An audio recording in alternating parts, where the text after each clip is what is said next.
Before we begin then, let us pay homage to the infinitely virtuous one, the infinitely compassionate one, the most magnificent one, the unblemished, supremely enlightened Lord Buddha.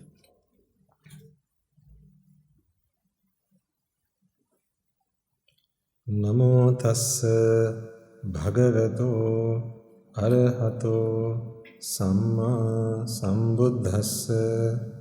Namo tassa bhagavato arahato samma sambuddhassa.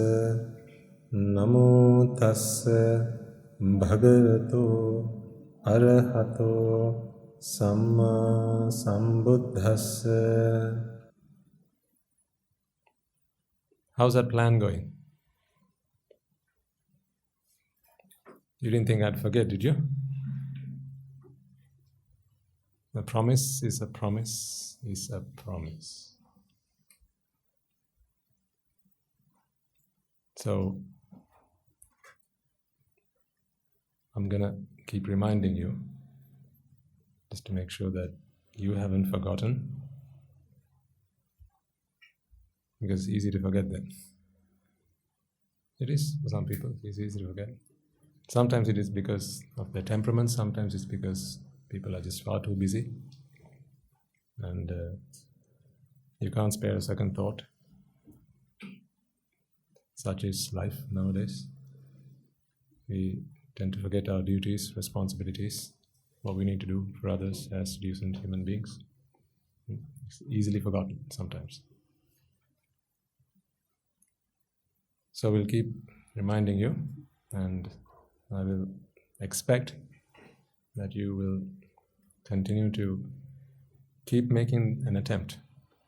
Yes? Never give up. Perhaps it's not today, maybe tomorrow, maybe in another year, sometimes maybe after they're gone. Who knows? But we keep on trying. See, the thing is, a lot of people are really concerned about making sure that they attend to their past parents after they're gone for, I think, mainly two reasons. One, that's the kick up the backside they get, a reminder, oh, I forgot I have parents, right? But when the inevitable happens, then you're reminded that you had parents. So at least now you need to do something about it. And secondly, I mean, if it's the first, then at least you feel that, okay, at least now I need to do my duties and serve my obligations. But there's a slight issue with that. That is, your parents are only your parents in this birth. Once they're gone, you can do all the, the Dolos Pirikara and all those offerings and that. But remember, they're no longer your parents. You can earn more merits by offering them a glass of water while they're alive than offering alms for 7 days and 7 nights and then transferring your merits to them after they're gone. Because once they're gone, they're no longer your parents. That is determined by Vipaka. So we'll come to those ideas and concepts and I'll explain how that works in the future. But for now, it is important that we understand that whatever we wish to do with our parents and for them, and if the understanding that you have that when you do for them, you earn lots of merits, that is only true while they're your parents and while they're alive. After that, you will earn merits, but remember, for the amount of merits you earn is determined by 2 factors. One is on your side, the other is on the other side. That you cannot control. It's like 2 factors whose product gives you the answer to a multiplication sum. Or you could even consider it as levers and how they work. You may have learned them for physics. A 3rd class lever. So if you consider this a lever, Then you have the fulcrum here. Yeah. Now, if you want some work done, you can, let's imagine you've got some weight. You place some weight over here, a body with mass, and you want to lift it, right? You can make this easier by moving the fulcrum, right? So if you move it closer to this end, right, then you need to exert less force on this side. This is a physics lesson. Right? You need to exert less force on this side because it's force times distance. That gives you the energy that is translated onto the other side. Whereas if you move it closer to this end, you need to exert a lot of energy on this side to make small movements on the other side. Right? So these are third-class levers. So your practice of the path, as well as the meritorious power of the virtue of the other party. So these are factors that determine how much merits you can earn. So let's consider one of them, for instance. Your understanding of the Dhamma is a bit like how close this fulcrum is to the point where you exert your force.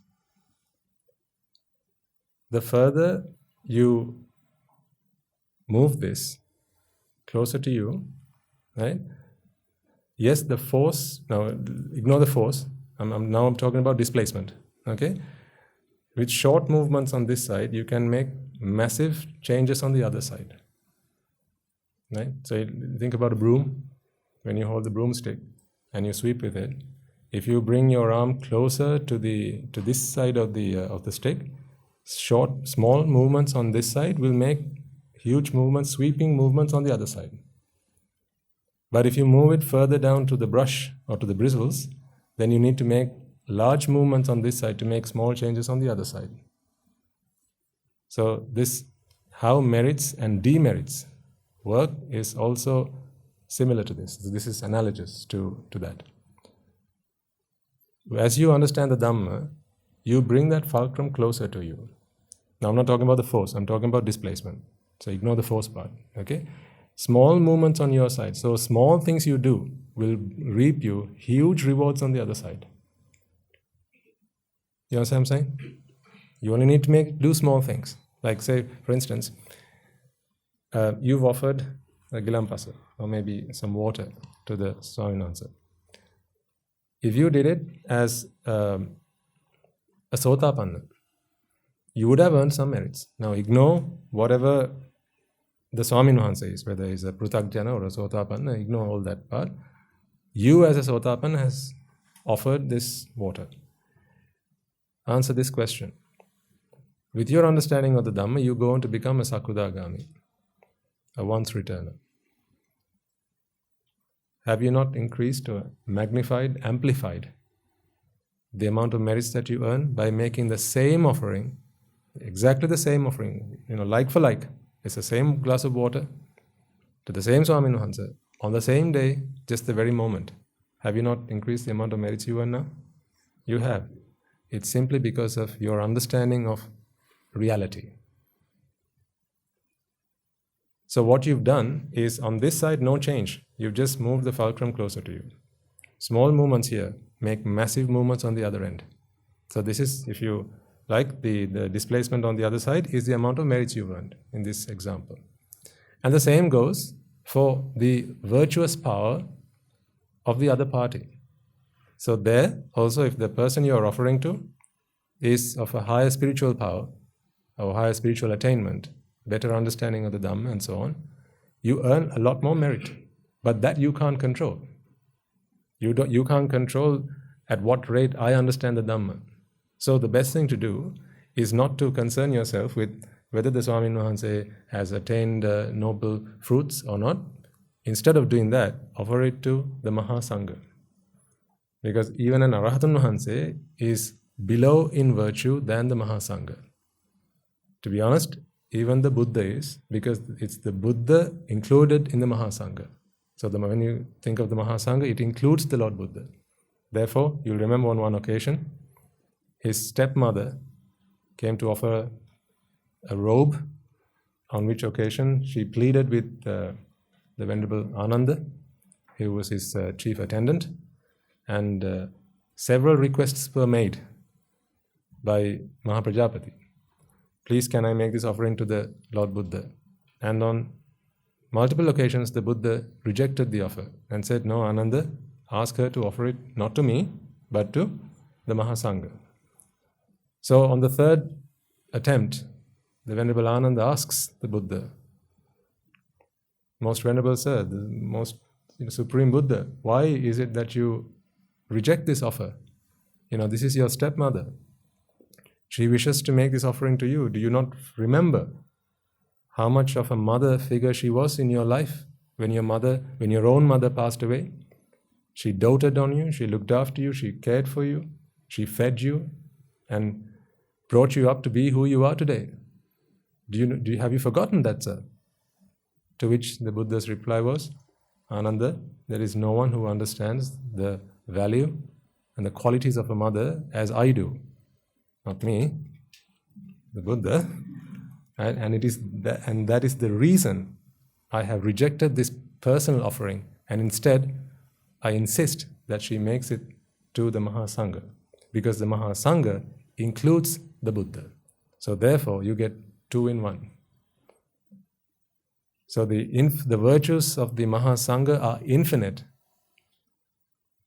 because it also includes the Buddha, but of course the virtues of the Mahasangha are also infinite on their own account.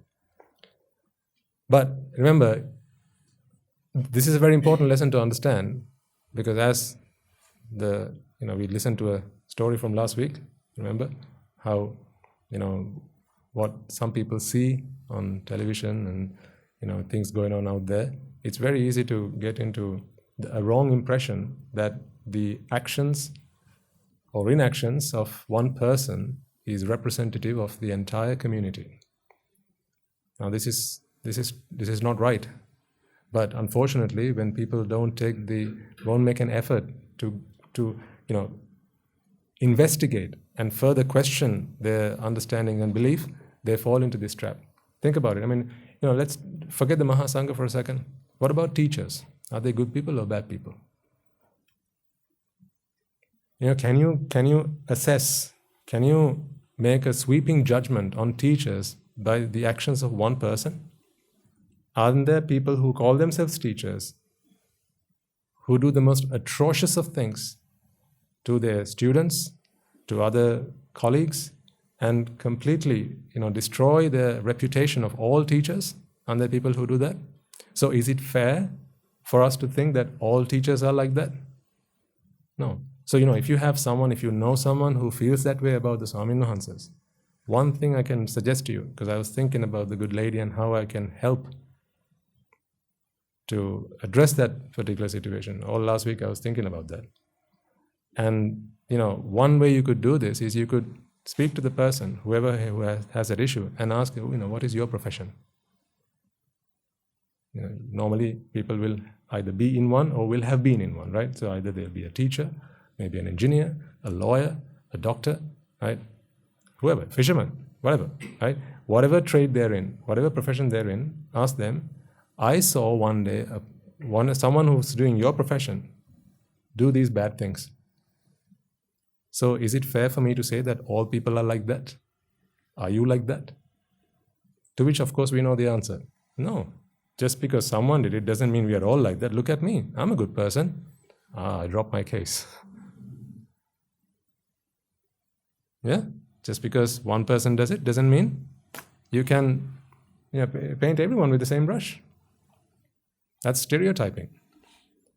So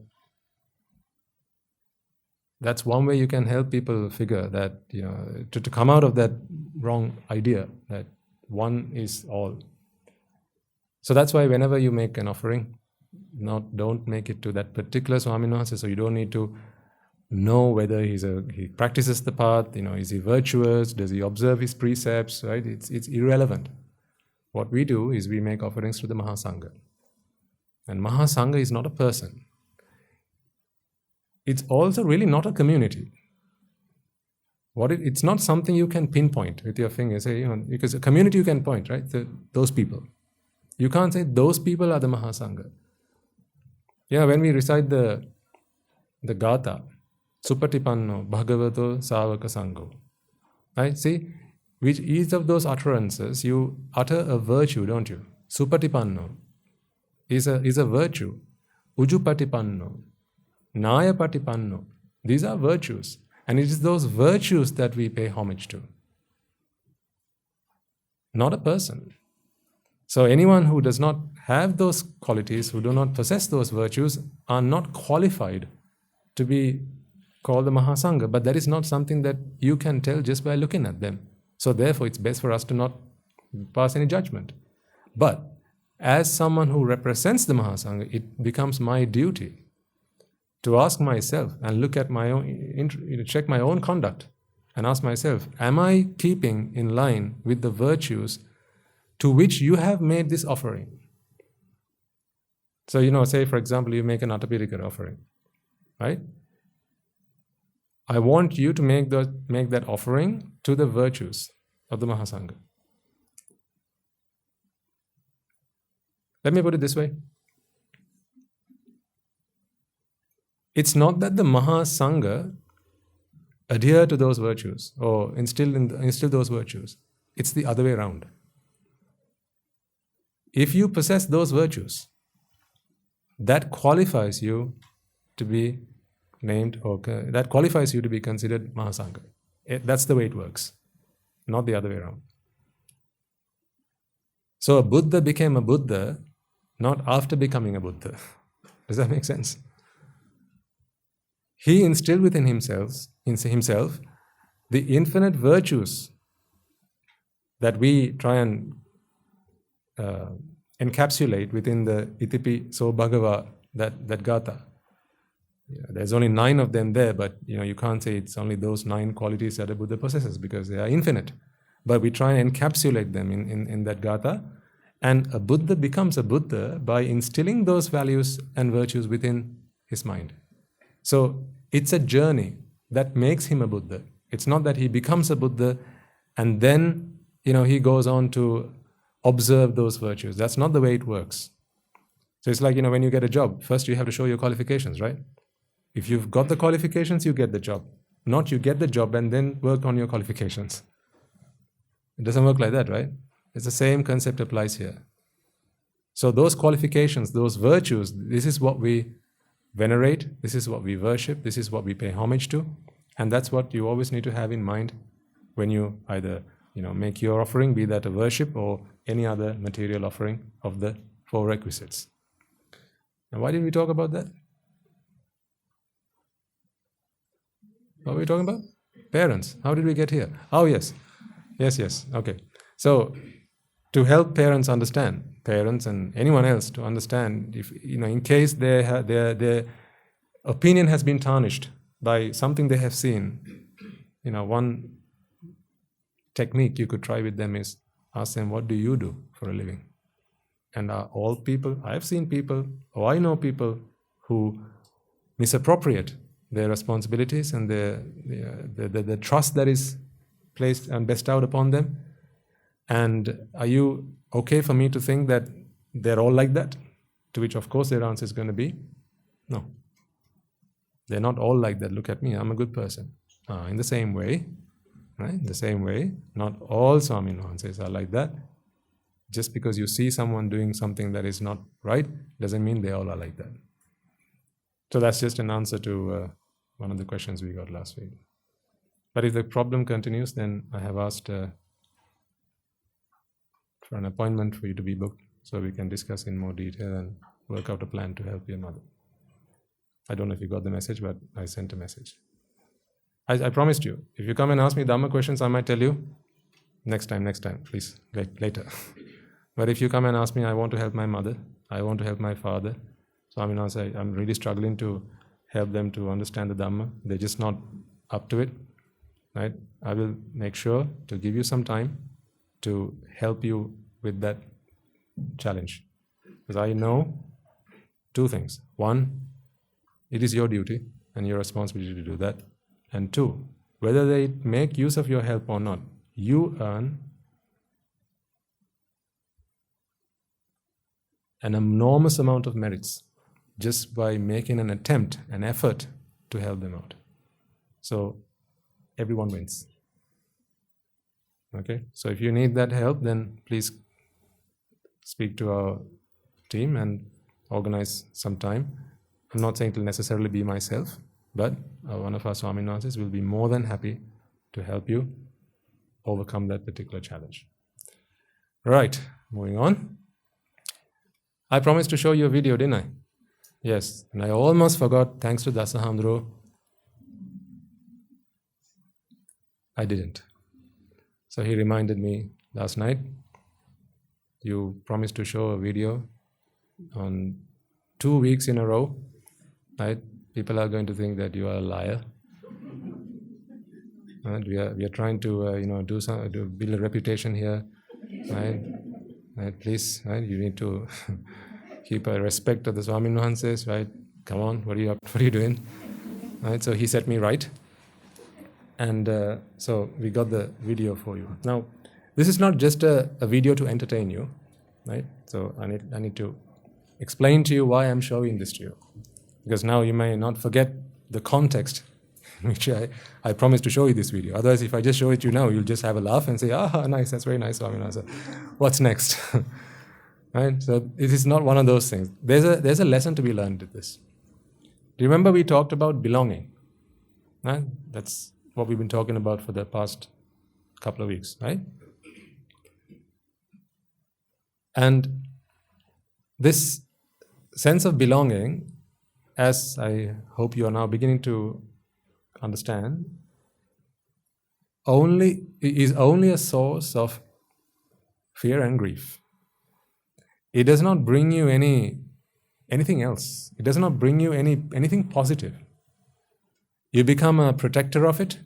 You become the security guard. You become the guardian of it from the moment you become its protector, or from the moment you feel that sense of belonging. And that sense of belonging doesn't add any value to that object.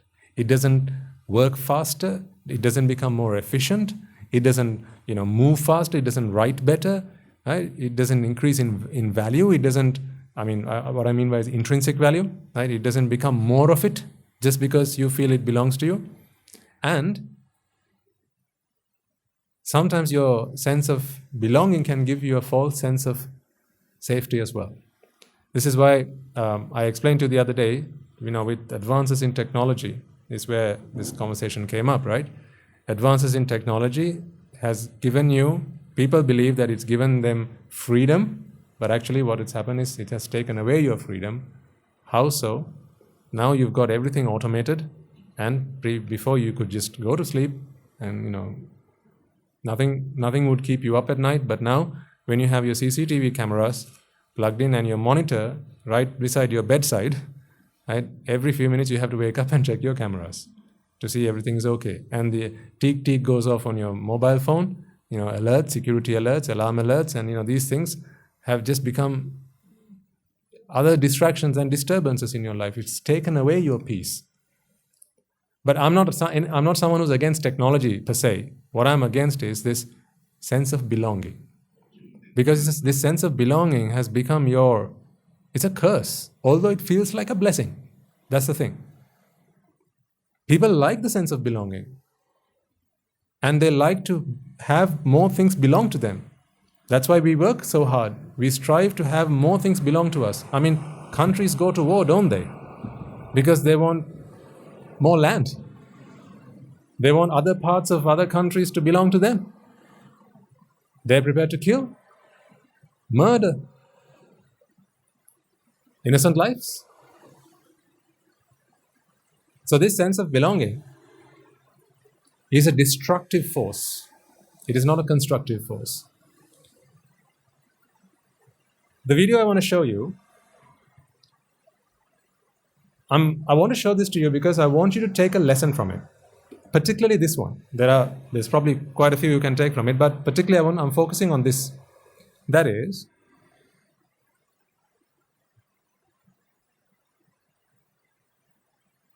your sense of belonging, not your belonging, your sense of belonging, so it's a sense that you have, brings nothing of value to that particular item or that product. particularly, it works for anybody. So this clock, I can convince myself that it belongs to me, but it will tick and it will talk until the battery lasts in any of your hands. It's not just something that's going to work while I'm using it.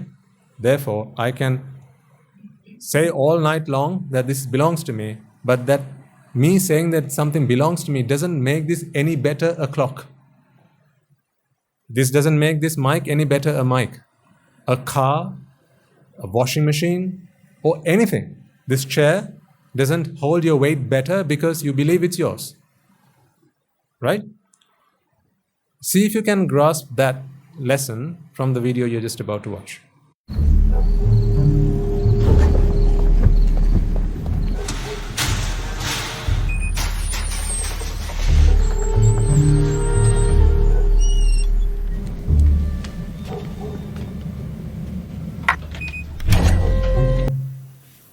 What did you see happen? And what you saw a gate, right? What happened? The gate opened, right? So to put it very simply, the gate opened. Why did the gate open? That's what gates do.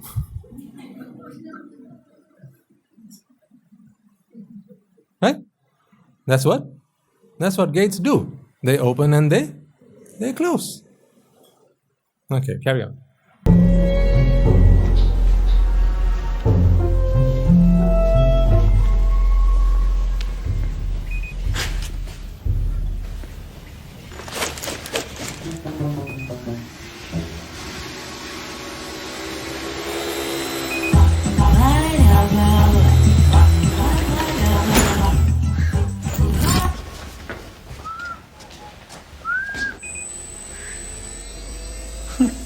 Curtains, lights, doors. It even unlocks my car. And the only one with access is me.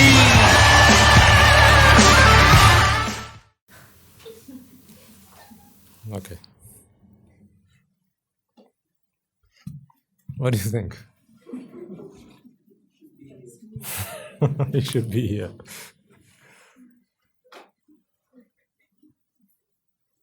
What is he talking about? Yeah. He's talking about a sense of belonging, right? He says, my gates. Now, this is what he would have said, which is not in the video. He said, see, I can open my gates. I can open what gates? My gates. Because they're mine. Who can open them? I can open them. Only letting me get in, right? Yeah. Then the robbers went up to the door. They got a lockpick, they're trying to open the door, but they didn't worry with that. What happened? The door opened. Why did the door open? Because that's what doors do. They open. For whom? No, they open for anyone. Because that's what doors do. Then the guy walked in, and there was what we can assume is a valuable painting, and he took it and packed it in his bag. Because that's an object that can be taken here and there, right? Because that's what objects do. They make themselves available to be taken here and there. By whom? The owner? No. Do you need a sense of belonging to be able to do that? No. Then he went on and the guys went into the house, and then there was an automatic vacuum cleaner, right? An iRobot or whatever you call it these days. And what happened? So he took it, put it in his bag. Because again, it's an object. And an object can be taken by who? The owner, right? No, it can be taken by anyone. Why are they stealing it? Because once they take it, they can still control it. Because if you couldn't use it, they wouldn't take it. Then he unplugged the speakers. Did you see that? So that long thing was a speaker. He unplugged it, again packed it in his bag, and took it with him. Why? Because he can use it. Why? To listen to music, to sounds. Why? Because that's what speakers do. They emit sound. For whom? That's a wrong question, isn't it? And in the end, you saw the guy open his car. Huh? And said, see, this is my car. Now it even opens my car, he says, right? And then, so what are the robbers thinking now? They're having a field trip. Now because the next, you know what the next thing the guy's going to say? I can even turn on the ignition on my car. And the only one that can do that is me. His sense of belonging is going to make him lose everything. That word everything has more meanings than one for you. His sense of belonging is going to make him lose everything. He's going to come home in a bit. Isn't he? And then he's going to go insane.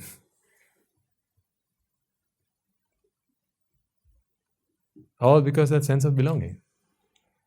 Now what I'm trying to show here is that, look at what technology has done. That's not what I'm trying to show you here. I want you to focus on this sense of belonging and how much of a lie it is. How meaningless it is. That sense of belonging didn't stop other people from coming and taking things that you thought belonged to you. Because they'll still work in someone else's hands. I promise you that speaker, when the guy goes and plugs it into his home, he's going to get the surround sound just the way as the person who now believes he's the owner does. So that sense of belonging amounts to nothing.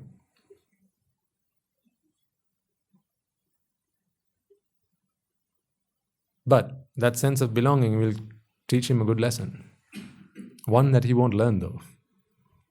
He'll try to teach him, but he won't learn it. That lesson is fear and grief.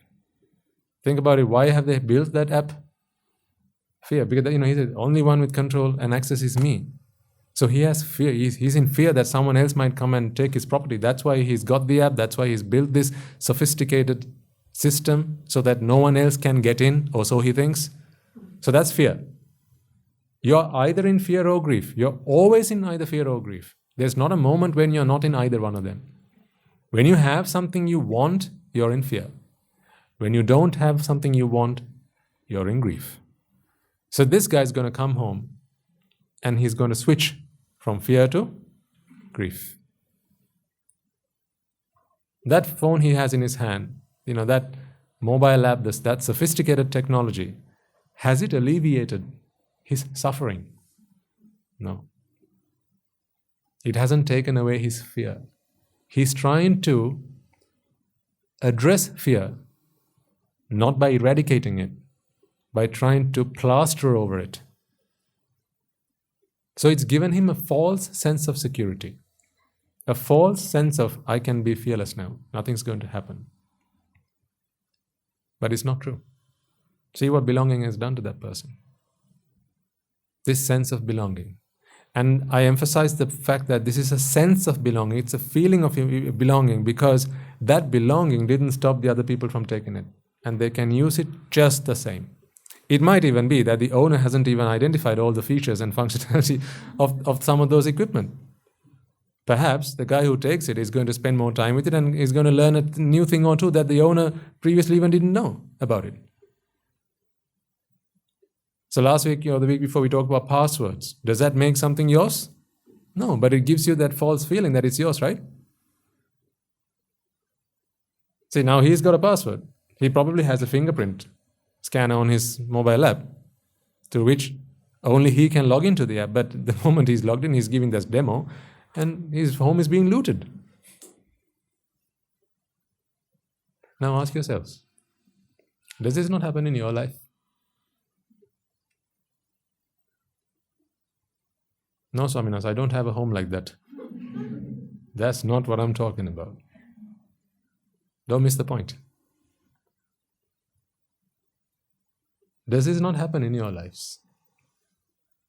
You walk around with a sense of belonging without you even knowing property, and therefore your happiness is being looted day and night long. Tell them I'll ring back later.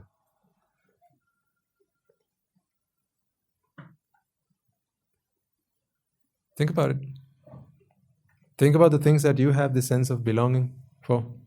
That's why I said, go home, think about what you have at home, your furniture, your valuables, whatever you may have, collectibles, things that are of sentimental value. Perhaps that piece of art, maybe it's worth millions. And looking at his, home, it's probably worth quite a bit, right? In the story, at least, I mean, right? So, but, in a fraction of a second, it's gone. Is your sense of belonging really eating away into your happiness?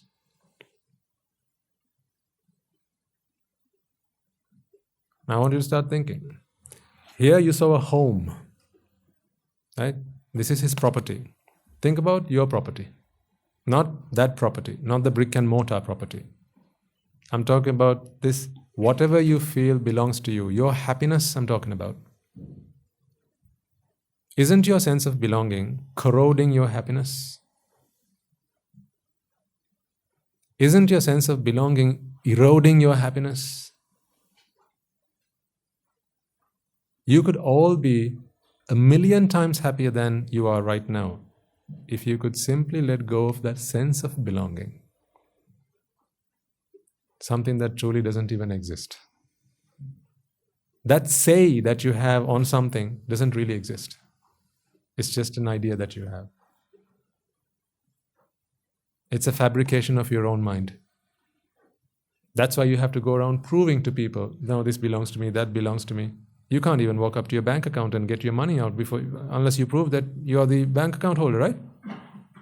So is it your money?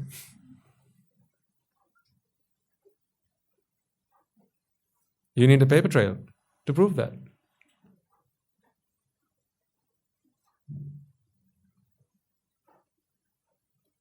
Sense of belonging.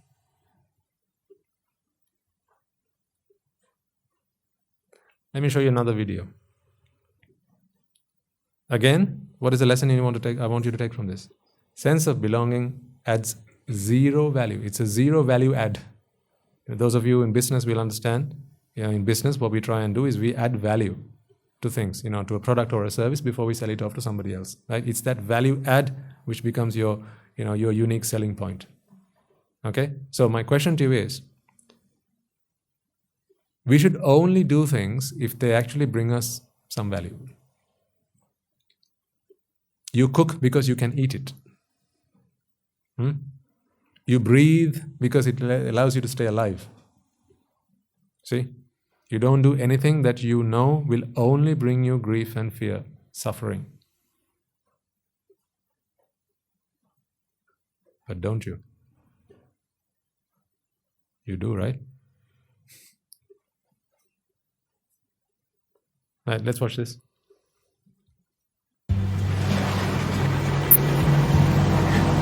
So what's he on? Slow down. Slowing down. He's on his yacht, boat, yacht. He's on his yacht. And it's his, isn't it? How do you know it's his? Yeah, he can voice command. He says, hey, boat. Yes, sir. Slow down. Yes, sir. This boat is subservient to him. So he considers himself the master of the boat. So this is my boat and I am the master, like my car, my petrol. So this is his boat, right?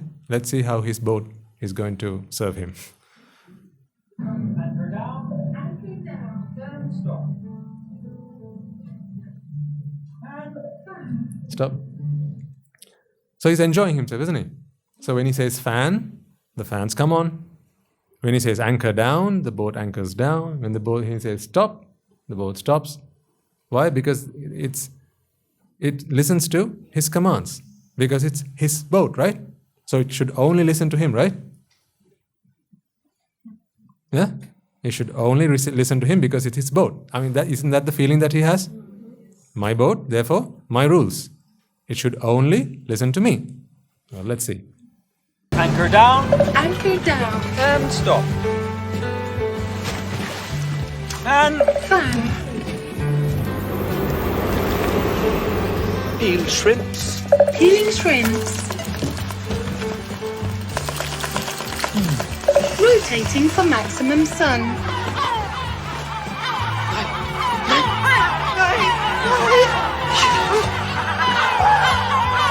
Hey, boat, start aim. Wrong voice command. Hey, boat, start aim. Error. Hey, boat, start aim. Sorry, I don't understand. Fan. Oh. Hi, Miriam. Good, bro. Hey, boat, start aim. What do you learn from that? Yeah, that's a very simple lesson at the end. Keep things simple. Right? Keep things simple. But we can't, because we attach this sense of belonging. Therefore, things are never simple. You can't enjoy the beauty of this world. Do you know that? Because there are some things you find beautiful, and there are others you don't. You can't enjoy wealth, because part of the wealth that is available in this world you believe is yours. The other part is not yours. So you can't enjoy wealth. Do you understand me? You can't enjoy wealth. You can't enjoy success, because only some of this success in this world is mine. The other is somebody else's. So I can't enjoy that. When two teams play and you believe that one team is your team, you can't enjoy victory. Because only some of those victories are mine. Others are not mine. This world is entirely enjoyable. I'm talking about in a very completely different sense to anicca dukkha anatta, right? So this is a different paradigm. But you can't enjoy that. You can't enjoy all the cars in this world, because only one of it is mine. The others are not mine. So if they look nice, if they drive nicely, yeah, it's all right. It's not my car though.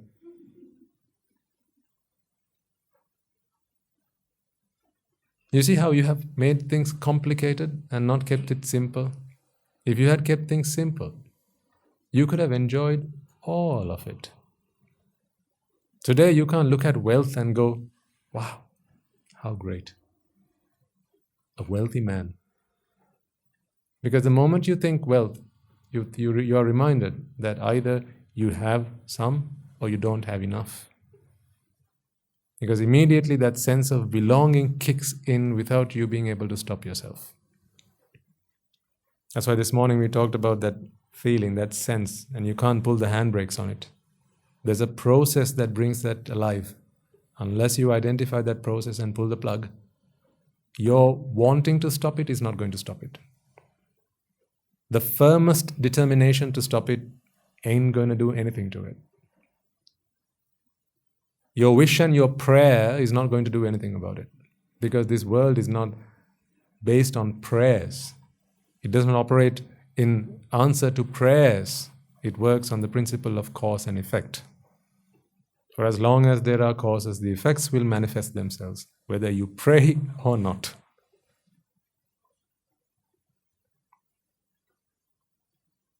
This is the teaching of the Buddhas. Ye dhamma hetuppabhava, te sang hetu tathagato aha.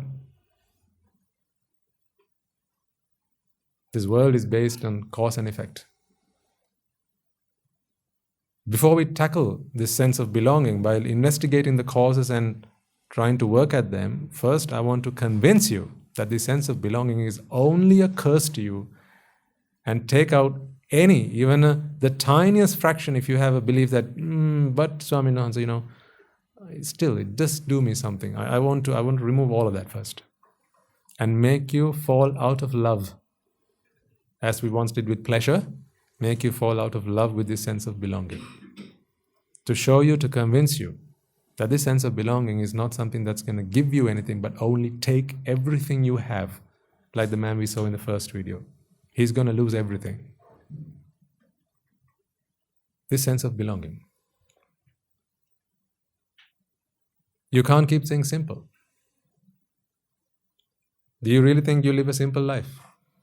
Think about it. Now you have something to compare your life with, don't you?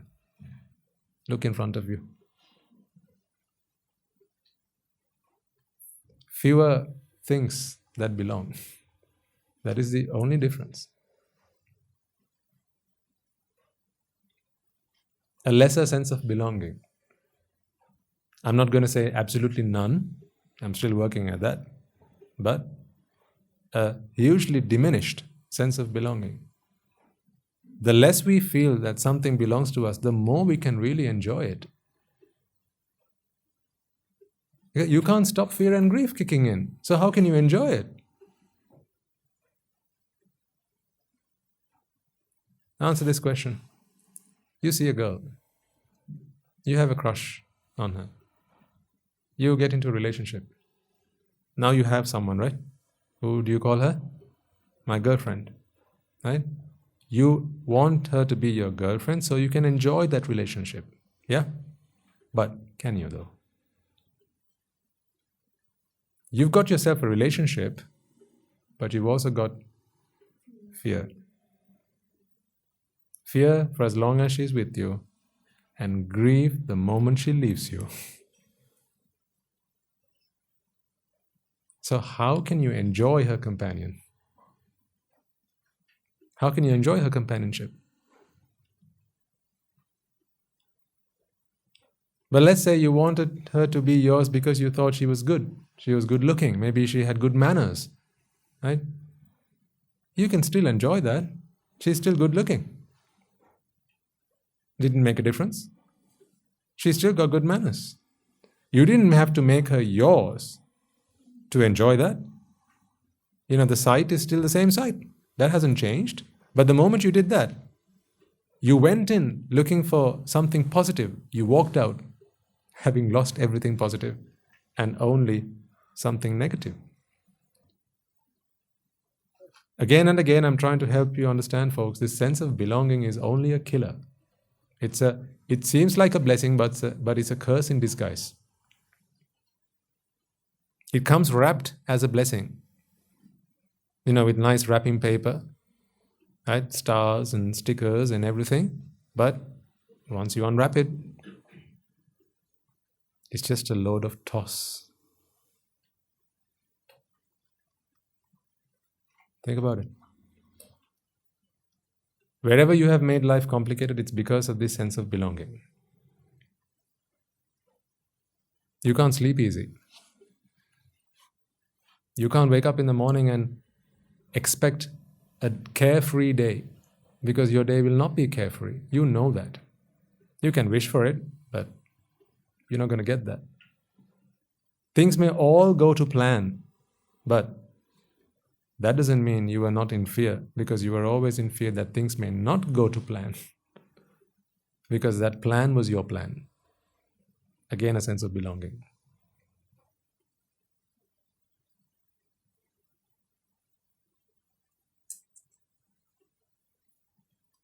So, we've now discussed quite a bit about external objects, right? Now I want to bring it a bit closer to yourselves. You were there this morning, right? And we got those little toy figures. And towards the end, what did I do? I broke a leg, didn't I? Yes.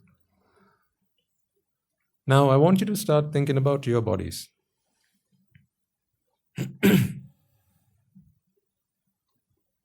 Think about who you are. Who are you really?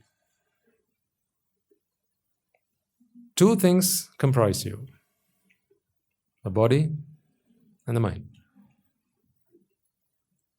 It's a fleeting mind, though. You know this because what you thought a moment ago is not what you're thinking right now. So whatever thought arose in the moment prior to this has now passed away, and now this is a separate thought. So this concept of arising and passing away is, I think, pretty apparent to you all. What we know then, that this mind is not a fixed thing, but rather it arises and passes away. That's why your opinions change. That's why the way you feel about things change. That's why your likes and dislikes change. Excuse me. So you are these two things, the composition of these two things, the body and mind. First, I want to help you unbuckle this connection that you have with this body. So we're going to have an out-of-body experience. Are you ready for that? No, you're not. You can undo your seatbelts. We are not going to have an out-of-body experience. This is wholly something you need to understand. No experience I'm going to give you. Okay? So this is not a 5D cinema hall. You're going to get a special kind of experience. I want you to begin to see the body as it is. Let's start from the top. You have a head, hopefully. Right? Eyes, nose, mouth, tongue, teeth, a throat, head, skull, brain, hopefully. Right? Then all the things that are on the inside, right? The blood vessels and all the other nice parts that you have inside your head, right? These things, they serve a function. They serve a function. What are they there for? To serve a function. They're not there to belong to you. They're there to serve a function. Let's start to understand our bodies in that way to begin with. I'm taking this slow, folks, because we've never looked at it in this way throughout our time in samsara. Therefore, I don't want to rush through this. You might think, yes, that's obvious, let's move on to the next one. No, what I want to do is to make sure that this really sinks, and I want to take your time with this. My teacher took my time with it and his time with it, so I think it's only reasonable that we take our time and go one step at a time. Start thinking about, one part of your body, right? Let's all think about, say, our hand. Hand with the 5 fingers. This hand is here to serve a function. I can grasp things with it. I can pinch, right? I can hold things with it. These are things I can do with this. This hand is here to serve a function. For whom? It's here to serve a function.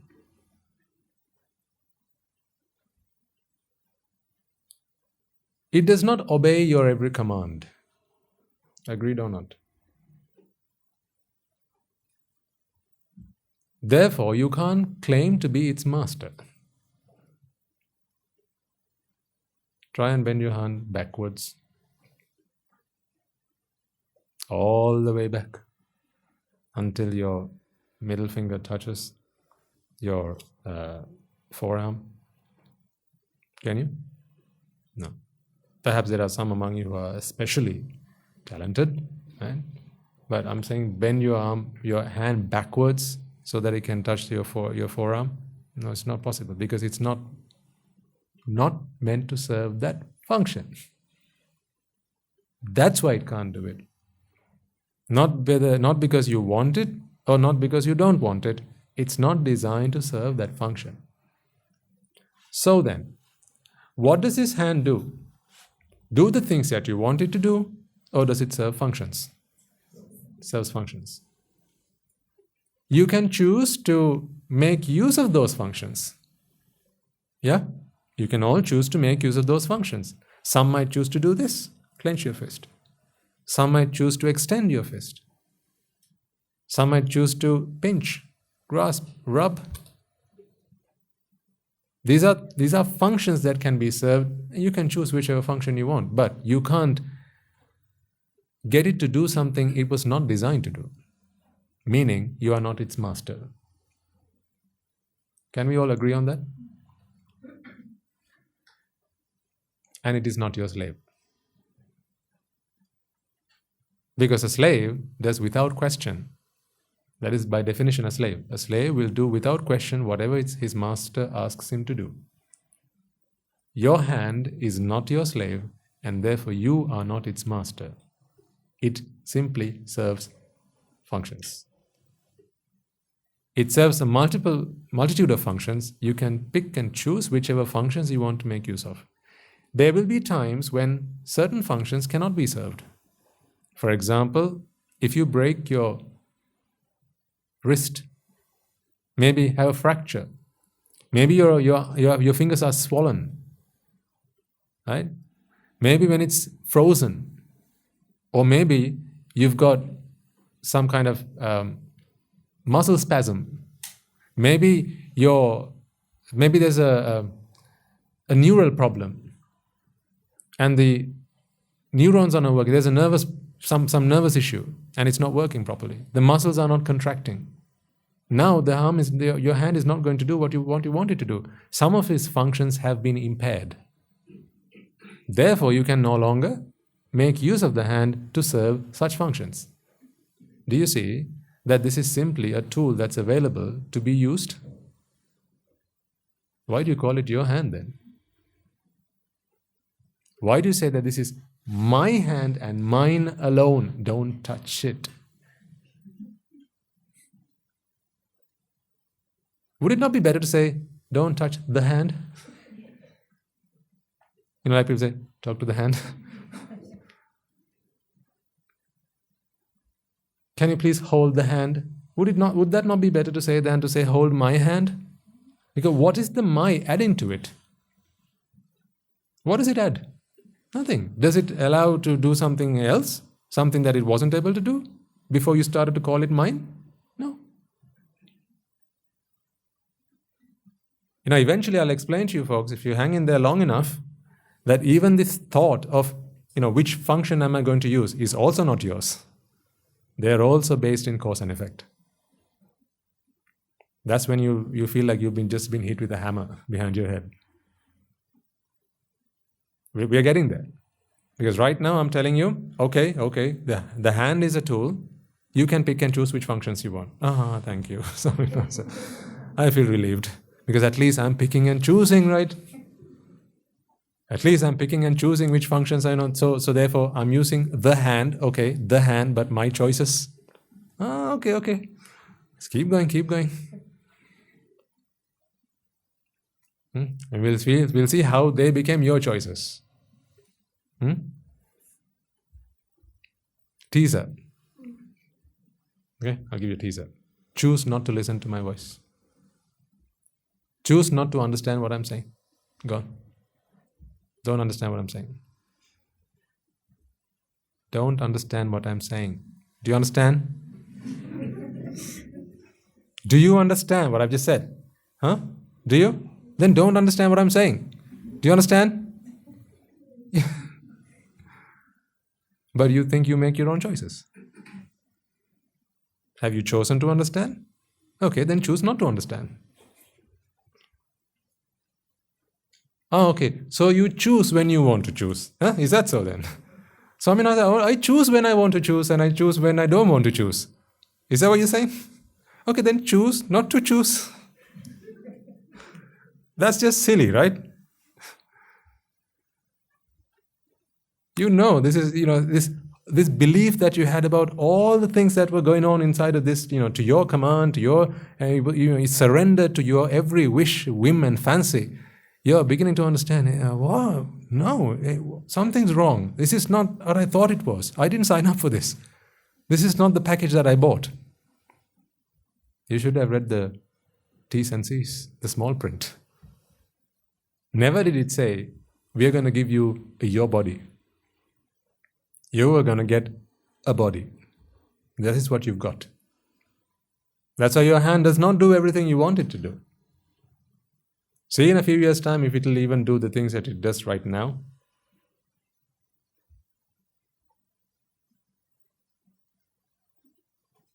Today you do this. In a few years you will do this. Yes or no? Then I'll stop dancing. Say, I'm trying, Swami, no answer. Will you or won't you? You will? So if it's your hand, stop doing it then. So is it your choice to do that? So then does your choice matter? Can you hear me at the back?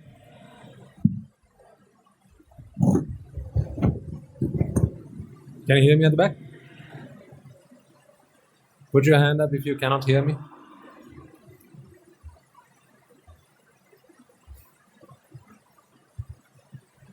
Put your hand up if you can hear me at the back row. Okay.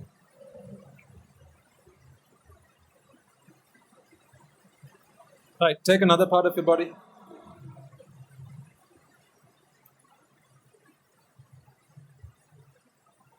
Your eyes. Your eyes. Keep them open,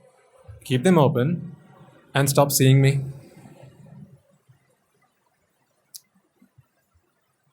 I know what you're thinking. No, Swami, that's not how it works. If I don't want to see you, I close my eyes. That's how I don't see you. What are you going on about? Keep my eyes open and don't see you. Are you nuts? That's not how it works. No. That's not what I'm saying. What I'm saying is, if they are your eyes and they surrender to your every command, keep them open, I dare you, and not see me. Why should you have to shut them to not see me? Think about it. Why should you have to shut your eyelids to not see me? Because seeing is not something that you can choose or choose not to do.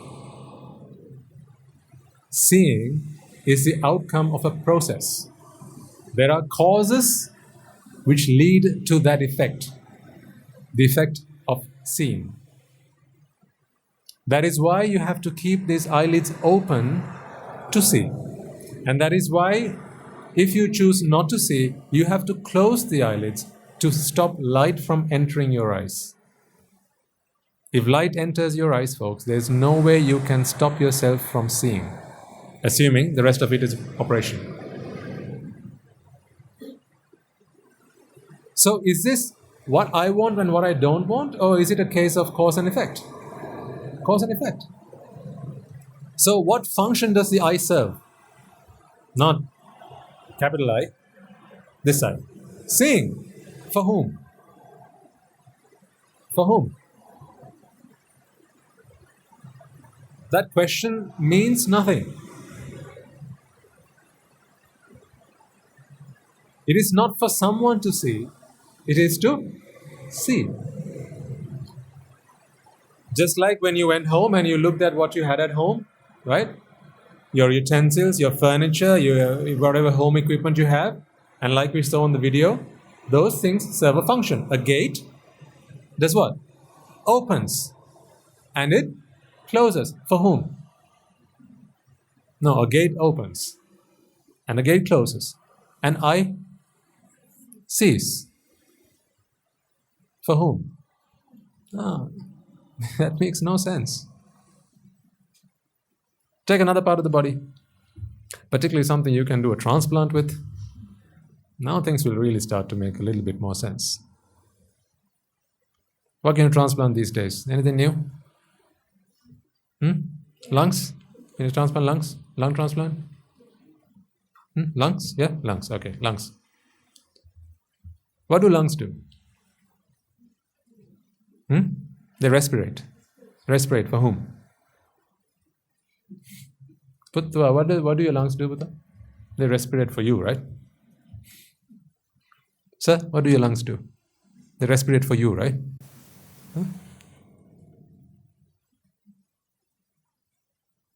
You take your lungs. and we transplant it to somebody else. What are the lungs going to say? No. Put me back where I belong and I will respirate. Do the lungs say that? No. Don't they work just fine? They do. Why? Because a lung didn't come into this world to serve as a slave for a master. It came into this world, somehow, right? A pair of lungs came into this world to respirate. That is its function. You can choose to either use it for that or not. You can hold your breath. Now it's not going to respirate. For now you think you're doing it. Okay, keep going, right? We'll come to that point. What about CPR? You know CPR? When you do CPR on a patient, you compress their lungs, right? And what does that do? That kicks off the circulation in the body, right? Air gets pumped out and fresh air is pulled in to the lungs, right? And then the oxygenation of blood happens. Who's doing it? The person who thinks it's his lungs, they don't even know what's going on. Perhaps they're in a coma. They've lost their consciousness.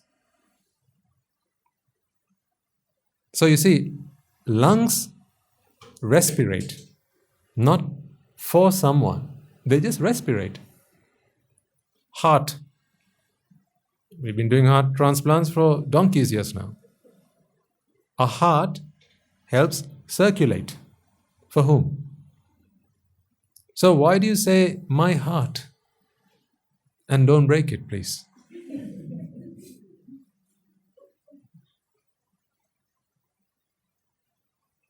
Why do you say it's my heart? What is that my adding to it? The only one thing. Don't break my heart. What is that? Is it not fear? That's fear. Please don't break my heart. Isn't that fear? It's one of the things that lovers tell each other. Please never break my heart. I mean, that's how much they trust the other person. Right at the start of the relationship, let's come to some agreements. I trust you so much, but please don't break my heart.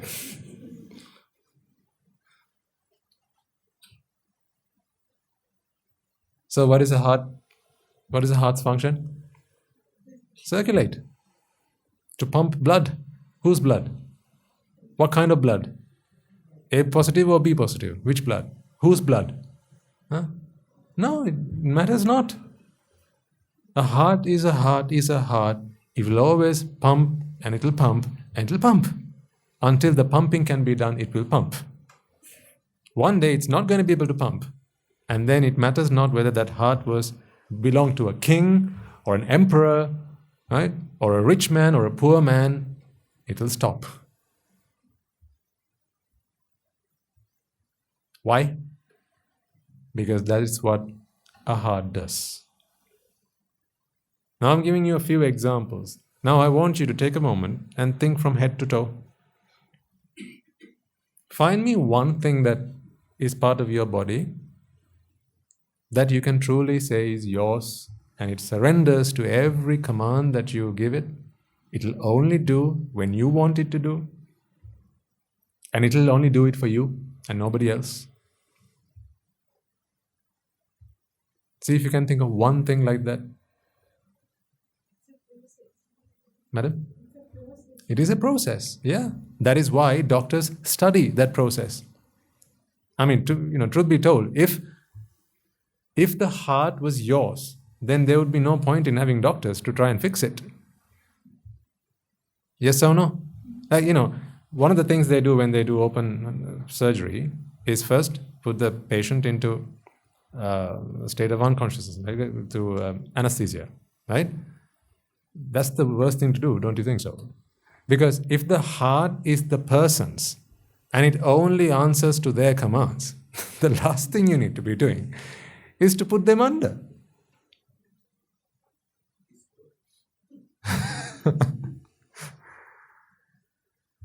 But, because they should be conscious, shouldn't they? If these things are if these parts of the body belong to the patient, and they'll only work when the patient decides, when the owner decides, then the last thing you should be doing is putting them under. But no, that's the first thing they do. Why? Because you don't need a person, you don't need someone who has a sense of belonging about their parts for it to work. Because, as the lady said, it's a process. It's simply cause and effect in action. And they're here to serve a function. They will serve their function for as long as they can do. And when it can't do, it'll stop serving that function. Once it stops serving its function, there is nothing you can do to make it serve its function again, unless you go back and find out why it stopped serving that function and then try and rejig it or maybe fix it. That's why you go to the doctor. If these things belong to you folks, why would you need a doctor? Don't you think so? Yeah, arm doesn't work. Arm, work. Like the guy was saying, the boat. Boat, anchor down. Arm, work. Like when sometimes you sleep on your arm, and when you wake up, your arm's gone numb, and you feel like it doesn't belong to you. You've all experienced that, right? Your arm's gone numb. Remember the first time that happened? I remember it. How did you feel? Yes. Were you not scared when that first happened? That, my God, my arm, it's not working. What's happened to my arm? That is what that sense of belonging did. Because you thought to yourself, it's my arm, so it should answer to my every call. If you went into the hospital and someone's there in bed because their arm doesn't work, you won't feel the same way about that arm as you did when your arm went numb. Because that arm you don't think is your arm. You see, they are both arms. They're both arms. But about one, when it doesn't work, you feel differently to the other. Because for one, you have a sense of belonging. To the other, that's not mine, it's just an arm. Or his arm. Because it's his arm, it should answer to his commands, not my commands. See how far you take this. And you go all the way and say, now you are mine and you have to answer to my commands. We end up even saying that to other people. Because we are never satisfied, we're never content. This sense of belonging, folks, is, it's like a cancer, yes.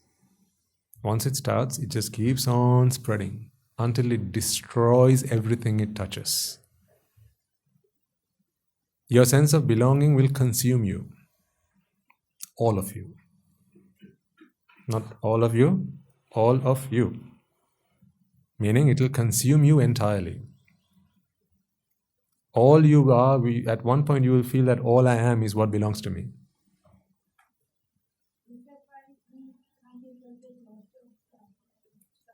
Oh, I'm not going to comment on that matter. Don't get me into hot water.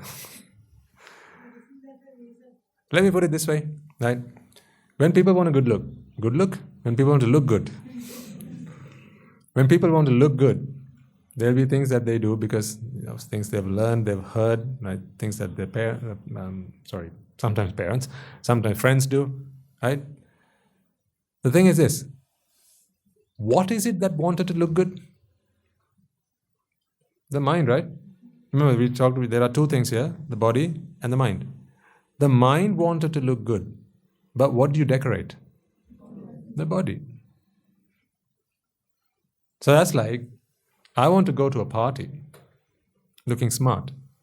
I come out to your house, sir, and I dress you up in a suit, right? Polished shoes, right? Nice tie and jacket and everything. And say, right, you're now looking dapper, looking very nice. Bye, I'm going to the party. Yes, so no? Yeah. I wanted to look. Keep on saying good look. I wanted to look good, but I'm decorating, I'm primping up someone else. The same thing happens with the mind. The mind wants to look good, but it starts decorating the body. Why? Because it thinks that this is all me. This is all me. This is my body. This, the very special thing about this body is that you need at least some understanding of at least basic science, okay? If not Buddhism, at least basic science, to begin to at least think that this is not me but my body. Without that, you'll think that this is also me. Thinking that this is my body is at least one step better than thinking that this is me. At the most primitive level of one's understanding of the truth, the body itself becomes me. This is me. Look at me. So full of themselves. That's why we talked about the other day, if someone calls you fat, hey, fatso. Doesn't that offend people? Shorty. Doesn't that offend people? Why? Think about it. Why are there words which are racially offensive?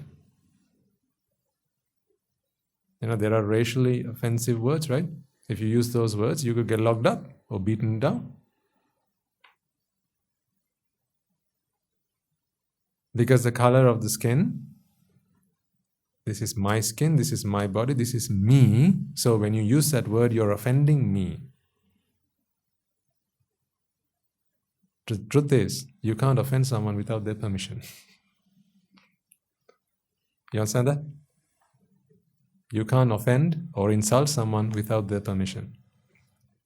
Because it is not those words that offend. You yourselves offend yourselves. You can say all sorts of things about the appearance of my body or this body. This body. You can say all sorts of things about this body. I can choose, I repeat, I can choose to believe that what you have said about me. Just like I can choose not to believe that once I have an understanding of the Dhamma. Really, once you understand the Dhamma, it is again not a choice. That is the only way that you can see it. So you don't choose to become an Arahant and be an Arahant. Because then you can be an Arahant one time and you go back to become an Anagami another time, right? I'd like to spend some time as a Pruthakjana for a little while. That's not a choice. Eventually, folks, I want to get you there, to get this idea out of your head that choice is such an important thing. It is a very two-dimensional topic, this choice. When you step that mark, when you go into the third dimension, there is no such thing as a choice. You are what you think. And again, you don't choose to think. These are thoughts that are produced because there are causes which give rise to that. You are entirely a product of cause and effect. Entirely, absolutely and comprehensively. But you have a sense of self. You feel that you are very different to the person sat next to you, don't you? You feel a sense of identity. I am me, and this is that guy, this is that guy. Can you ever think, at least, for a second, that you and the person next to you are no different? We'll say things like that, we are all the same, we are all human beings, it's the same blood. Blood is red wherever it is, right? Why do we make these differences among ourselves, race and color and creed and, we are all the same. You'll say that, but you can't stop that feeling of I am myself. You can't stop it. Because it's not something you can choose to stop, because you don't choose to start it, or you don't choose to feel that way. It's not choice here, it's simply cause and effect. If it were choice, let's all agree and stop it now. Then you won't have to come back here again. I won't have to come here again. Jobs are good. We are done. But it's not choice. I've showed you enough already how this sense of belonging only brings you suffering, right? I've showed you several times over and over again, right? So at least now can we stop feeling this way? Go on then. Can I whack you? Can I swear at you and ask you to stop it? Can I beat you up and say stop it? Can I lock you down and get you to stop it? No. Why? Because there's a process that's running which you may still be ignorant to. There's a process that's running which brings you this feeling of self. Until you identify that process and the causes for it, you can't stop it. That is one of the most important lessons I want you to take from today's talk. What? Ma'am? Yes, it is. It is. It is our thoughts. That's why I said, you are what you think. You are what you think. What I'm saying is, if you go a step further, your thoughts are also a product of cause and effect. 10 years ago, you never thought of coming to this monastery. But here you are today. If you work your way back down memory lane, you will see all the causes that led you to being here today. Yes or no? Yeah. It was not magic, was it? That you're here today? You can tell every story going back to when I first got to listen to the Dhamma. I had met a friend one day, then he said, there's a good-looking Swami Nuhanse. We should go and listen to it. And then you came, and then he was not available, so I had to come and fill in.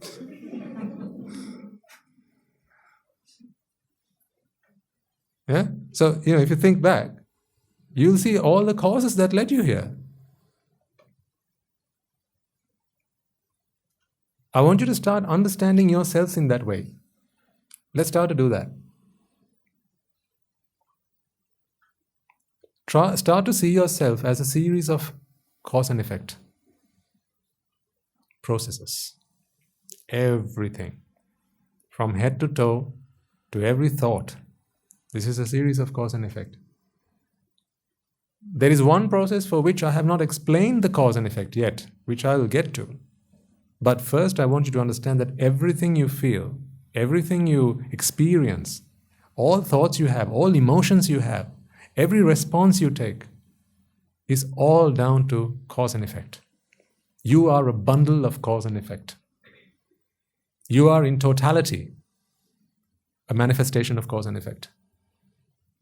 So if you are a cause and effect manifestation, and the person sat next to you is also a cause and effect manifestation, and the person sat next to, and the person behind, and the person in front, what's different about you? Why do you feel you are so different to the other person?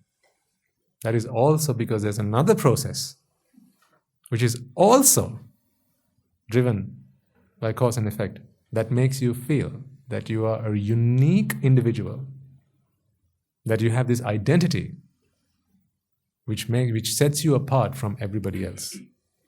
That is what makes you you. No one talks about this because they celebrate that outside of these four walls. Celebrate who you are. Get to know yourself. Yeah? Get to know yourself. Celebrate who you are. Understand yourself. Identify with yourself. Realize that you are a unique individual with unique wants and needs. And independent. See? This is how we were taught to think. Why? Because all those syllabi, all those teaching methods were not based in cause and effect. Maybe to some extent. Science is also based in cause and effect. But the thing is this. As I was discussing with Guru Hamdru the other day, I said, Guru Hamdru, I learned human biology during my college years, and because I was fascinated by how the body works. And even back then I realized that, these are processes that make this whole body work the way it does. And it's that process and the logic behind it was what fascinated me.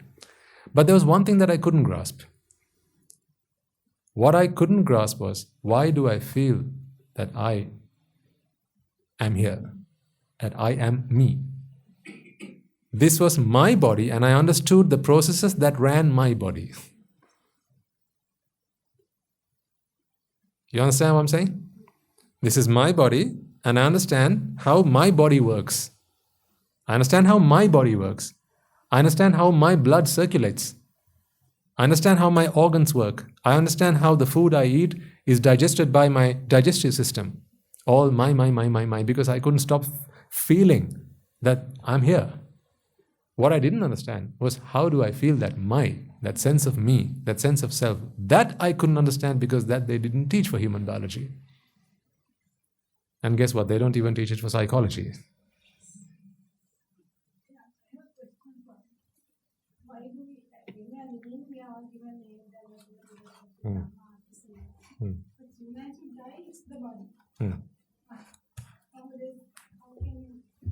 Sure. So here's the thing.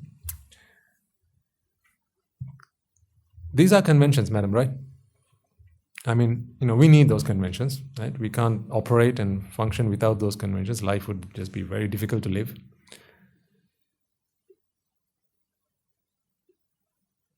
I understand to some extent what you mean, but of course, even when it's a funeral, that's my mother's funeral, because it's my mother's body, right? So, do you mean from the perspective of the survivors or the perspective of the deceased? They say the body will be cremated, the body will be... Oh, they refer it to as the body, yes, but whose body?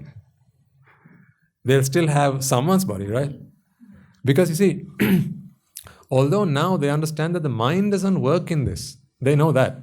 I mean, science is advanced enough to understand that. There is no mind in this body, but this is still a body, and they still have an owner to that body. That's why they cry.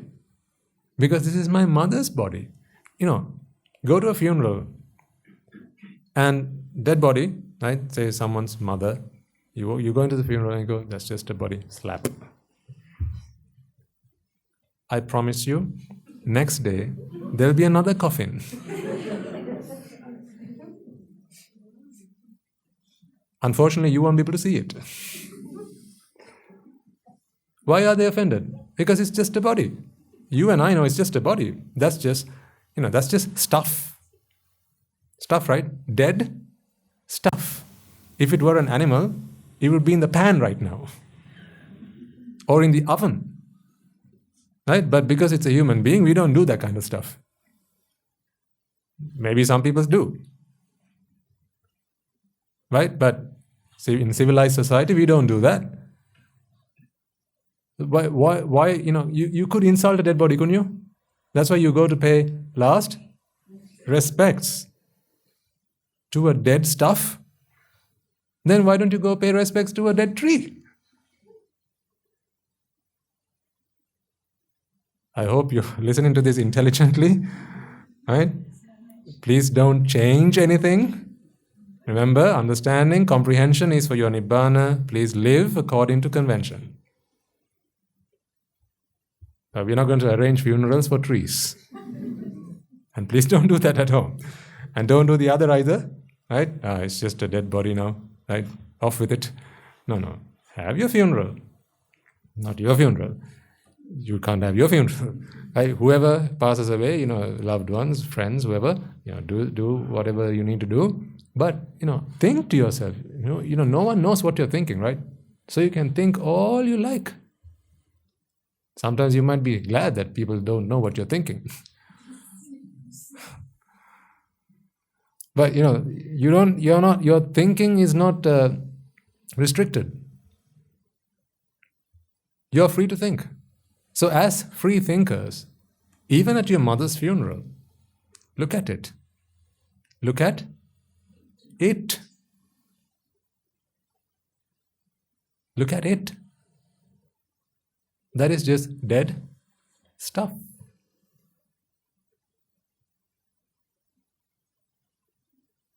That's dead stuff. That's just muscle, dead muscle, tissue, dead tissue, blood, dead blood, bones, dead bones. It's just dead stuff. No different to a dead tree. It's just a carcass. But as you look at it, you can't stop feeling that it's your mother that is dead.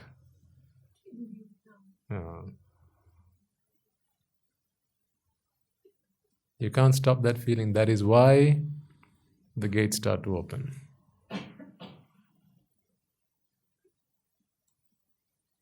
That is why. Because my mother is dead. You can't, all of a sudden get this feeling after your mother dies. You have to be able to understand this while she's alive. Because the thing is this, even dead or alive, this is just stuff. This is just stuff. I'm not saying that there is no such thing as a mother. This is where we have to be very careful. I'm not saying that there is no such thing as a mother. There is. Otherwise, why would I ask you to look after her and take care of her and make sure that she understands the dhamma? Otherwise, what I said earlier does not match with what I say now, right? I can't be of two levels of understanding in the same sermon. So yes, there is mother, there is father. That is vipaka. Through vipaka, there is such a thing as a mother, there is such a thing as a father. There is such a thing as a Buddha. There is such a thing as an Arahant. That is all vipaka. I'm talking about the sense of self, which is nothing to do with mother or father. She is your mother not because you have a sense of self. She is your mother because she physically gave birth to you. She is your father because he physically gave birth to you. That is a vipaka process. There's a process that makes one your mother. There's a process that makes one your father. There's a process that makes you feel that there is a self there. There's a self here. That is the only process we are trying to bring to a stop. Not the process of being a mother, not a process of being a father. We don't need to stop any of those things. Imagine this, right? Someone conceives, a woman conceives, then she gets to listen to the Dhamma, right? And on the same day, she becomes an Arahant. Is she no longer going to bring a child into this world? She will. She is, yeah. She's going to bring a child. She's going to go through labor and she will deliver her child. Because that's a process. That process was not stopped by her listening to the Dhamma. Listening to the Dhamma only transforms the way you think. The way you think has nothing to do with how your reproductive system works. That is a mental thing. This is a physical thing. Mentally, you will feel that you're a self and she's a self, and that is what is going to create that emotional bond. There is a duty, there is a responsibility. Those bonds are there, but not an emotional bond. An emotional bond is wholly down to this mental fabrication. You know this because if you identify the wrong person as your mother, you still have that emotional bond with them. Through vipaka, they are not your mother. Through vipaka, they are not your father. But that emotional bond stays. So that proves to you, doesn't it, that that is not a vipaka process? This emotional bond thing, it's how you conceive it. Meaning it's a mental fabrication. So here's where I want to bring you before we conclude for today. Let's, as I say, take one step at a time. Where I want to leave you today with, start to think about the parts that constitute your body, from head to toe. Take one piece at a time. This is meditation. This is meditation. You don't need to be sitting somewhere or stood somewhere or sleep, whatever posture matters not, because meditation is a mental activity. Otherwise, if you fall ill one day and you can't get out of bed, can your mother not meditate now because she's lying flat on her bed? She can, because it does not matter how the body is. It's the mind that does the meditation. Meditation is contemplation. Contemplation on the truth. So take bits of your body mentally, right? And ask yourself the question, what function does it serve? What is its purpose? Is it here to be mine? Is the heart in this body for me to circulate blood, or is it there to circulate blood? What is this? What is the added advantage? What is the value add of this sense of belonging? Is there any value in it? I want you to be convinced that this self of belonging, bringing it now into this body that you have, that you walk around in, this suit that you walk around in, right? This sense of belonging gives you absolutely nothing except for the sense of fear and grief. Each part that constitutes your body will serve its function. For now, I'll permit you to think that you choose which functions to make use of. That's okay. Let's go with that for now. But you can't choose to do something that it wasn't designed to do. Therefore, it's not your slave and you're not its master. It does not surrender or answer to every wish, whim, or fancy of yours. It does not do that. Because all it can do is what the causes allow it to do. Therefore, it is a product, a child, a manifestation of the process of cause and effect. Start to see the entire body. Whenever you get a moment in the next week or so, start to look at your entire body as a series of cause and effect entities that are in unison with each other. So they work with each other. So the moment you bring your food to your mouth, your mouth opens. Because that's what mouths do. They open and they close. You'll think, no, but Swamina, see, I can choose not to. See?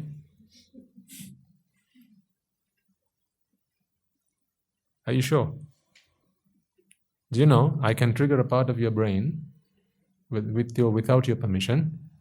If I were to trigger that part of the brain, you can't stop from salivating. You can't stop yourself from opening your mouth.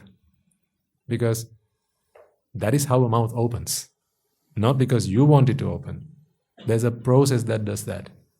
There's a signal that is fired from part of your brain that moves to your jaw muscles that contract and allow it to open. If any part of that process didn't work, now it matters not how much you want to open your mouth, it simply won't open. So you see, it's a process of cause and effect, not whether you want or you don't want. What is pain? How would you feel pain with the hand? Pain is, okay, I'll answer that, and good gosh, it's 11:30. You've missed the arms round today also. You allow me to give arms to you. I mean, I'm happy with that. Pain, okay. How is it that you can stop pain by injecting, what do you call them? Painkiller or some anesthetic, right? Anesthesis? Yeah. Anesthesia. Analgesic. Thank you. An analgesic, you can inject that into the person's body, or get them to take it through their mouth, however the cause of taking it in. You can stop pain. So how is that possible? Because it's cause and effect. Because it's cause and effect. Scientists, biologists, doctors, pain specialists, they have studied how pain works. How is it that they can study it? What is this process of, what is it they do when they actually go and study? What is this study? Yeah, they understand the process. They take pain into the lab, right, and they trigger certain things and see how it works. What are the chemicals that are responsible for it? What are the neurotransmitters that are responsible for it? What can we stimulate? What can we use as catalysts to activate that process? How can we stop it? And all those things they do in the lab, and they come up with either painkillers or sometimes chemicals which enhance certain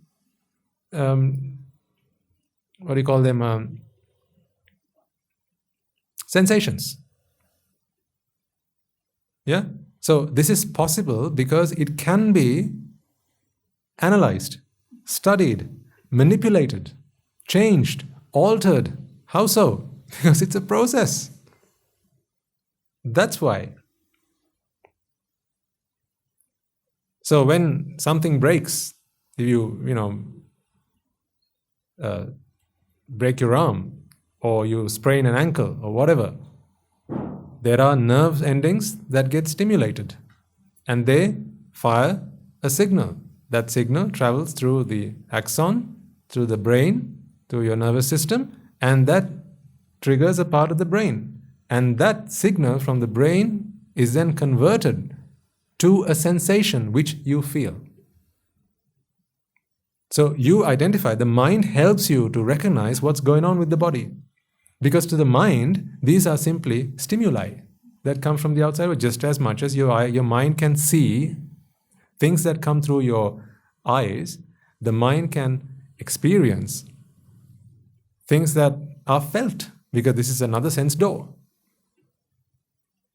So the mind can see, the mind can hear, the mind can smell, the mind can taste, and the mind can feel physical sensations. And the mind can also think. They are mental objects. So there are 6 doors that bring stimuli to the mind. They are stimulants.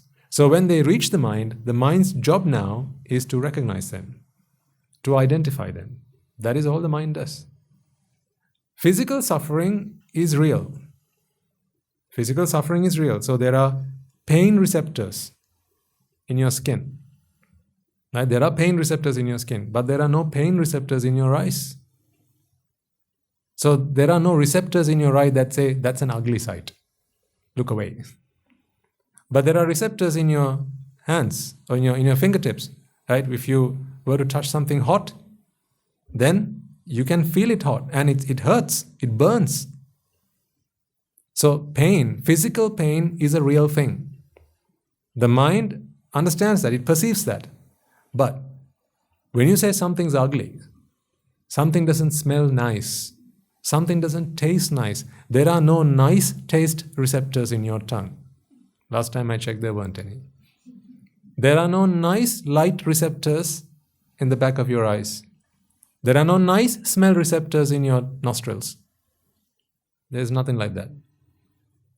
But there are pain receptors in most of your body. So they carry those stimuli to the brain, and then the brain interprets them and conveys that signal to the mind. How that exact communication happens between the brain and the mind, we are not still sure about, but we know it happens.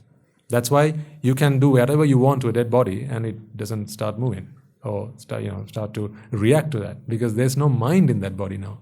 Although the nerves are still there, the brain's still there, sometimes it might be operational, but the mind is not there any longer. That's possible. What I'm saying is, whatever it is that we experience, whether that is pain, be it pleasure, right? The forbidden kind of pleasure or proper pleasure. Because physical pleasure, that is real. That feels good. That will feel good to an arahant as well. But they're not going to spend all their life doing that because it's pointless. What's the point? How long are you going to keep doing it? But that's why they eat, because they're hungry. That pain is real. So they'll go on alms, they'll get some food and they'll eat it. So they don't have to suffer the pain of being hungry. Then they're thirsty, they'll take some water. When the scorching sun is burning them, they'll seek shelter. Because that kind of pain is real. But show them something, they're not going to look away saying that's ugly. Because there are no ugly sight receptors in your retina. It is mental. That's all mental. That mental suffering is what we are trying to deal with here. Not the physical suffering. Because we don't need to worry about the physical suffering, because it's very short-lived. It's very short-lived. You only have to endure that for the most part of 70 years. After that, you can't even feel things. Half of your nervous system is going to stop working anyway. And after a while, they're going to have to chop your leg off somewhere. So, anything that used to happen from there down is not going to bother you anymore. Right? Maybe one of your limbs fall off, then anything that happened to that limb is not going to happen anymore. They cut your appendix off, so that's not going to hurt anymore. See? Take out one of your kidneys, and that's not going to cause you any trouble anymore. Right? So this, just starts breaking apart and falling apart. Right? So we're not really concerned about the pain that this body has to endure. However, we don't subject it to pain. There's a reason for that. Because that gets in the way of us practicing the Dhamma. When your focus is on pain, right? It's just so overwhelming. It just consumes you again. And that when it consumes you, now you are not free to think about the things you ought to be thinking. That is the reason for that. When you experience pain, all you need to think about is cause and effect. But it's difficult to do that, isn't it? When you're really hungry, when you've got a thorn stuck in your foot, cause and effect. No, the first thing you want to do is get it out of your foot, right? Because it hurts. Right? So, that is why in the Buddha's ministry, monks are allowed the 4 requisites. 4 requisites being food, shelter, alms, and robes. These 4 things are necessary for one's practice of the Dhamma. In other words, to understand that all of this, both body and mind, are a series of cause and effect entities. To understand that, you need to be in some state of comfort. Not luxury, not extravagant pleasures, nothing like that. You just need to be, your hunger has to be sated. You can't be hungry all the time and contemplate on the Dhamma. You can't be thirsty all the time and contemplate the Dhamma. You can't be sick and poorly because after that you'll be in bed, asleep, or a bad back. It's very difficult to contemplate on the Dhamma. You have no idea how much we try and protect our Swaminivasas and Anagarikas when they come here. Because we don't want them to start suffering physically, because that gets in the way. That doesn't mean that we keep them in palaces and we sleep them in soft quilt beds. No, they're perfectly fine. Either sleeping on the floor or on a thin mattress. That's fine. When we first came to this monastery, we slept on planks of wood. That's fine. We fell asleep. That's all that mattered. Right? So that's perfectly fine. I'm not talking about luxury. There's nothing wrong per se with luxury. The point with luxury is, from a perspective of someone who wants to practice the Dhamma, is it's pointless. That pursuit is pointless. Because pleasing this body for how long? There's another important, very important, significant thing that we need to do in the time that we have, which is also very short. Yeah? So if I invest that time in seeking pleasures which are real, they're real, physical pleasure is real. If I spend my time seeking those pleasures, I'm just wasting my valuable time when I could be using that to help save myself from this mental suffering. Because the mental suffering remains. Even as a Deva, as a Brahma, the mental suffering still remains. So that's why I'm not concerned about this body beyond a certain extent. Up until that point, yes, I will make sure that this is fed. I have a responsibility, as we talked about, I think last week or the week before. There's a responsibility for the mind to look after this, keep it safe, right? Keep it watered and fed and sheltered and clothed and, free of illness. So there's a responsibility for that. But that's where we draw the line. So, what I want you to do between now and the next time you come back, take parts of your body. Don't take it out of your body. Right? Contemplate in your mind, think about the various parts of your body and think about its function. It's here to serve a function. You don't need to now go and study anatomy and find out all the different parts of your body. You have a few things, right? You may not know what's all the bits and pieces inside. You don't have to worry about that. Just because remember, it can be quite appealing, and it was for me when I was a student of human biology. I just couldn't stop myself. It was so fascinating. I just kept on digging until I got to the very, whatever I could learn about the human body, I did back then. I can't remember half of the stuff now, but I did whatever knowledge was available back then. I was so interested and so fascinated by how this whole machine works like this. What I'm saying is, don't make this a pursuit of how the body works. As in, don't go and research. You don't need to research. You don't need the internet for this. You don't need to go to the library and pick up an encyclopedia to find out how the body works. That's not what I'm saying. Just take something simple, nose. It serves a function. So it serves a function. This nose on any other body would do just the same. These eyes in any other body would do just the same. Hair, skull, brain, hands, legs, you can see most of your body. They do functions just the same as it would on someone else's body. So therefore, is it right for me to say that these are mine, or are they simply here to serve a function, a purpose? But you can't stop yourself from feeling that they are mine. And therefore, what are the consequences of that? Fear and grief. Reflect on that. This is what I want you to focus on. This is your meditation for next week. Okay? So, find time. You don't need to find special time for this while you're going up and down, going to work or, traveling back home. If you're not the driver, don't do this.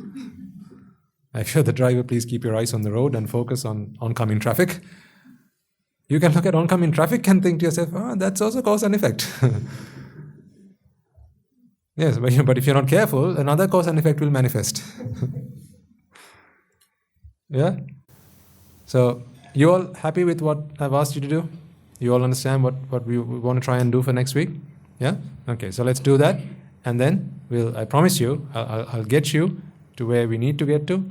And, you will begin to understand everything. Everything. Everything that's getting in the way of your happiness. That much I'll promise you. If you keep coming, listen to the talks, I will do everything in my power to help you understand. Because if it's not me, someone else will come here and they'll continue. All we need is the truth. It doesn't have to come from a certain someone. All we need is the truth. The best person to have given this truth to you was the Buddha. He's not here now. Doesn't mean the message has stopped. Right? So it keeps on passing. You have to become part of this lineage and pass it down to your parents, which you have a duty, to your friends, to other members of your family, to colleagues, to other human beings. Help them free themselves from suffering. Because what you do to others, you do unto yourself. All right, so let's transfer the merits for today and bring the sermon to a close.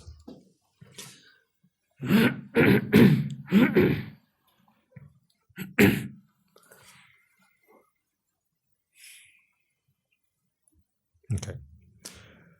Let us take a moment to transfer the merits that we have all acquired by making offerings to the infinite virtues of the Noble Triple Gem, chanting Pirit, listening to the Dhamma, and engaging in various meritorious deeds today. First and foremost, let us remind ourselves how incredibly fortunate we are to be in receipt of the Lord Buddha's teaching, and with immense gratitude, let us transfer these merits to the bhikkhus, bhikkhunis, upasakas, and upasikas, who since time immemorial have protected and preserved the sublime teachings of the Buddha and passed it down through the generations of the noble lineage in the form of the Tripitaka, which is thankfully available to us today to study, understand, and comprehend the Dhamma. Let us also transfer the merits we have acquired to all members of the Mahasangha present throughout the world, including the chief prelates of all of the chapters, who have dedicated their lives to the noble path and have committed themselves towards the betterment of all sentient beings. Let us not forget that among them are the monks and nuns resident in your local temples and nunneries, who have always been by your side through thick and thin, come rain or shine. Let us also transfer these merits to Guru Swami Nuhanse and our teachers, and all the other monks resident at the monastery, as well as all the Anagarikas and Anagarikas attached to the monastery. Let us also take a moment to transfer these merits and express our gratitude to those who make great efforts to disseminate the teachings of the Buddha, be that by transliterating these sermons, sharing them out with others, or inviting others to join them, and may through the power of these merits, if any of them have been born in the woeful plane, redeem themselves and be born in the blissful plane, may through the power of these merits they abstain from the unmeritorious deeds, fulfill the meritorious deeds, fulfill the noble eightfold path, and may they all attain the supreme bliss of Nibbana. Sadhu, sadhu, sadhu. Let us also transfer these merits that we have acquired to our devotees, friends of the monastery, who for the sake of merits continue to sustain the Mahasangha. This includes everyone from those of you who have contributed to the construction of the monastery, to those of you who provide the Mahasangha with shelter, alms, robes, and medicines, as well as those who have passed on their know-how and continue to extend their well-wishes.